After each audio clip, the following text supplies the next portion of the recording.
नमस्कार. आज मी महत्त्वाच्या विषयावर बोलणार आहे. जे आपले मार्शल आर्टचे विद्यार्थी आहेत, पालक असतील, त्यांच्यासाठी मी आज बोलणार आहे. असं मला वाटलं की मी आज हा व्हिडिओ तयार करून पाठवावा. तर विषय असा आहे की आता आपण सर्व लॉकडाऊनमध्ये आहोत, घरी आहोत आणि घरी असल्यामुळे आपण सर्वजण बोर झालो आहोत. कारण विद्यार्थी जे आहेत त्यांची शाळा बंद आहे, इतर क्लासेस बंद आहेत. त्यांना जे काही त्यांचा छंद आहे तो बाहेर जाऊन त्यांना जो आनंद मिळतो, खेळ खेळणे, क्रिकेट खेळणे, इतर क्लासेस असतील, फुटबॉल असेल, बाहेर गार्डनला जाणे, फिरणे असं आवडत असतं. प्रत्येकांना ही आवड जोपासायला आवडते.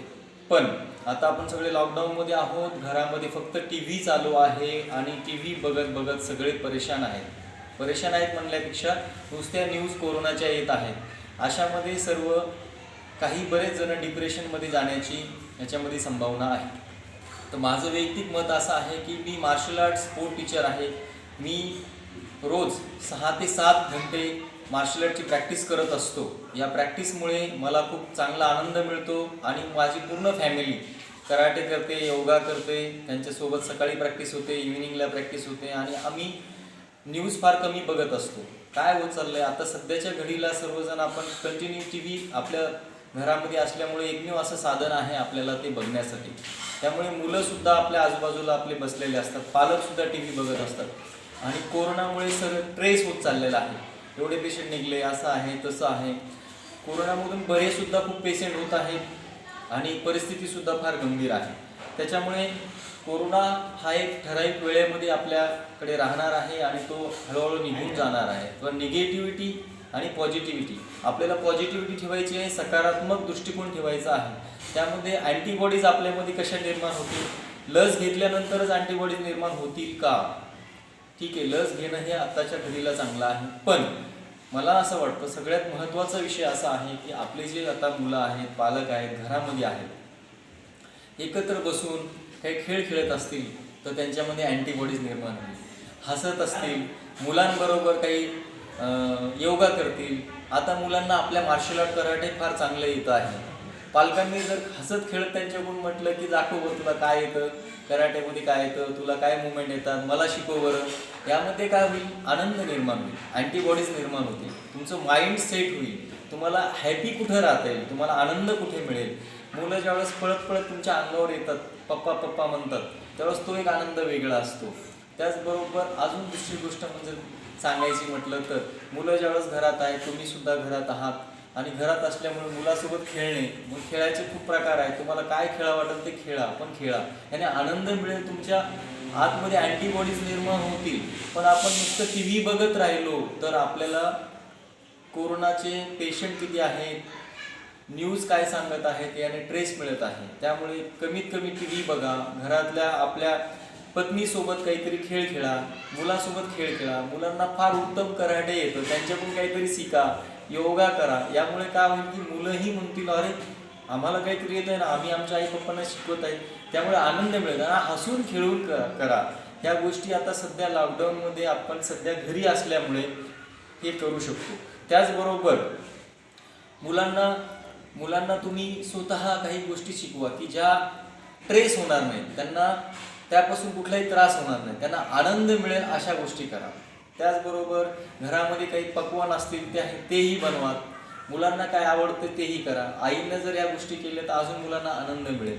म्हणजेच आपण आपले छंद जे आहेत, आवड जे आहे, आता आपण ह्या गोष्टी घरात केल्या पाहिजेत. त्याने आनंद मिळेल आपल्याला आणि आपण आतमधून शक्तिवान राहू. जो व्यक्ती माइंडली सेट नसेल, जो व्यक्ती आपल्या शारीरिक आणि बौद्धिक क्षमतेने मजबूत नसेल, तो आता सध्याच्या काळामध्ये खचून चाललेला आहे. मग तो मुलगा असो, मुलगी असो की वयस्कर माणसं आपल्या वयाचे असो. तर माझं वैयक्तिक मत असं आहे की मुलांना कुंफू कराटे येतं ते दाखवायला सांगा, तुम्हीही त्यांच्यासोबत रमा करा, प्रॅक्टिस करा, पंच करायला सांगा, काहीतरी मुवमेंट्स त्यांच्याकडून शिका, तुम्ही आनंद घ्या, हसत खेळत सध्या तुम्ही आपण राहिलो पाहिजे. याच्यामुळे आपल्याला अँटीबॉडीज निर्माण होऊ शकतात, आनंद मिळू शकतो. आपण लस घेतली, लस घेतल्यानंतरही कोरोना होत आहे, पण जर आपण आनंदी राहिलो, हॅपी राहिलो, तर आनंदापेक्षा दुसरं कुठलंच मोठी गोष्ट नाही. जेव्हा तुम्हाला कोणीतरी ट्रेस करत असेल, तुम्हाला टी व्हीमधून जर आपल्याला एखादी निगेटिव्ह भूमिका घेताना आपण ती ऐकत असेल तर आपल्या डोक्यामध्ये तेच विचार येत असतात. आपल्याला सकारात्मक कुणी सांगत असेल तर आपल्या डोक्यामध्ये सकारात्मक गोष्टी राहतात. त्यामुळे आपण सर्वांनी सध्या आपला वेळ हा खूप चांगला गेला पाहिजे, चांगलं खेळलो पाहिजे. आपण घरामध्ये आपली जी छोटीशी बैठक रूम आहे, त्या बैठक रूममध्ये सकाळी उठल्यानंतर चहा पाणी वगैरे सगळं झाल्यानंतर आपण मुलांसोबत खेळलो पाहिजे. मुलांना काय येत आहे काय नाही या सगळ्या गोष्टी आपण त्यांच्यासोबत शेअर केल्या पाहिजेत आणि दिवस हा फार आनंदात गेला पाहिजे. जेवढं आपण रोज आनंदी राहू तेवढं तुम्ही मस्त राहताल. कुठलाही असा आजार नाही आहे जो माणसाला घातक स्वरूपामध्ये नष्ट करेल. कारण आनंद तो जेवढा निरोगी राहील आणि तो त्याच्या मनाने जेवढा चांगला राहील, तो आजार तो पळू शकतो. सगळ्यात महत्त्वाची गोष्ट या ठिकाणी सांगता येईल मला की मी स्पोर्ट टीचर आहे. मी आता सध्याच्या घडीला मी टी व्ही फार कमी पाहत आहे आणि मोबाईलवरती माझा अभ्यास चालू आहे मुलांचा. ऑनलाईनमध्ये स्पर्धा झाल्या कराट्याच्या ऑनलाईन. खूप छान मुलांनी प्रतिसाद दिला आणि खूप आवडीने मुलांनी व्हिडिओ शेअर केले. ऑनलाईन अभ्यासामध्ये मुलं खूप छान प्रश्न करत आहेत. त्यांचा तो 1-1.5 तास खूप छान जात आहे. पालकांचाही वेळ कुठंतरी जावा. त्यामुळे मुलांसोबत तुम्ही खेळा, त्यांना बऱ्याचशा गोष्टी सांगा, आनंदी राहा. आनंदातून आपण सगळ्या गोष्टीला मात करणार आहोत, हे फार मोठं रिझन आहे. आणि मला आता सध्याच्या घडीमध्ये मी पाहत आहे, मला जाणवत आहे, मी प्रॅक्टिस करतोय सकाळी. आमच्या फॅमिलीला, माझ्या पत्नीला, माझ्या मुलांना मी खाली घेऊन इतर वेळामध्ये सुद्धा सकाळी दुपारी त्यांच्याकडून प्रॅक्टिस करून घेतोय. त्याच्यात खूप चांगला वेळ जात आहे आमचा, हॅपी राहत आहोत. आणि आम्ही पूर्णपणे कोरोनाला विसरलेलो आहोत. जास्त डोक्यात कोरोना नाही आहे आमच्या डोक्यामध्ये स्पोर्ट्स आहे. आम्ही चांगलं मार्शल आर्ट करतोय, अलग अलग एक्सरसाइज करत आहे. त्यामधून आमच्या घरामधले जेवढे सदस्य आहेत हे हॅपी आहेत, खूप मस्त आहेत, आनंदी आहेत. त्यामुळे मला असं वाटलं की हा व्हिडिओ तुम्हाला मी पाठवावा. आणि आपण सर्वांनी आता घरात असल्यामुळे बऱ्याचशा वेळेस काय करावं हे कळत नाही. त्यामुळे मुलांसोबत आपण वेळ घालायचा आहे. स्वतःच्या आवडी मुलांना शेअर करा, काय तुम्हाला जमेल ते करा, पण टी व्हीपासून जास्तीत जास्त दूर राहा आणि ट्रेस होऊ नका. सकारात्मक दृष्टिकोन ठेवा.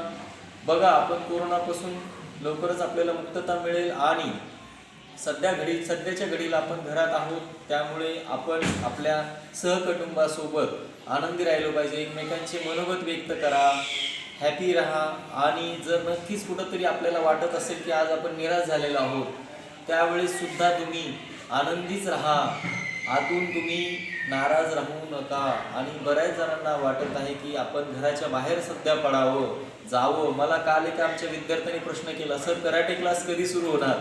तर मला आतमधून एकदम खरं सांगायचं म्हणजे मी भावूक झालो. माझ्या डोळ्यात पाणी आलं.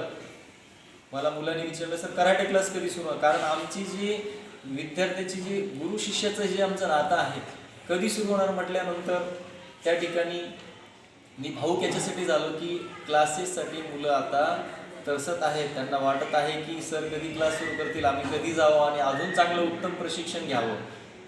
ठीक आहे, आपण कोरोनामध्ये आपली स्वतःची काळजी घेण्यासाठी घरी आहोत आणि ऑनलाईन क्लासेस चालू आहेत आपले. आनंदाने आपण हे ऑनलाईन क्लास करत आहोत. लवकरच पुढील क्लाससुद्धा आपले सुरू होतील असे आपण आशा करू.